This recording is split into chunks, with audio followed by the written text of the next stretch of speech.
មនិគមជនបទដែលមានឈ្មោះប្រកបគឺលោកតាដំបូកខ្មៅកបលជារំជំរំកកងផ្លាបាក់អំភ្លើស្ដេចកនខ្លាំងខ្លានៅតាឃ្លាំងមឿនលោកតាក្រហមកប្រសងស្បងសមេតកសែងក្រហមមេតកសែងសមេតកសែងសមេតកសក់សលោកយាយដល់ភូមិភ្នំតពេញពួយកំមដល់មួយលោកតាទៅសពអែមហាមជាវពោកបោអាចារ្យមានអាចារ្យលេអាចារ្យស្វាកលាហំគង់ស្ដេចចំលងលោកតាដបងពេជ្រលោកតាកងចាក់លោកតាភ្នែកប្រាក់លោកតាដបងដៃលោកតាកញ្ញង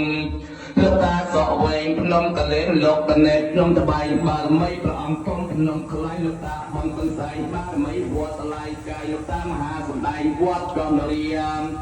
ក៏ស្លាកាយប្របាទព្រះមកអង្គជាអង្គអង្គមានអង្គលោកខ្លាអង្គព្រះអង្គទីគុំក្នុងក្នុងមានតែអ្នកប្រចាំក្នុងក្នុងទំរើមានទៀនក៏កំបាំងបត់អីប្រៃប្រលេងណាស់ជ្រោកខ្លាំងកំបាំងបាត់ក្នុងព្រៃមកបានថាស្ងាត់ទីមុំបារមីរកឲ្យលើកំពូលក្នុង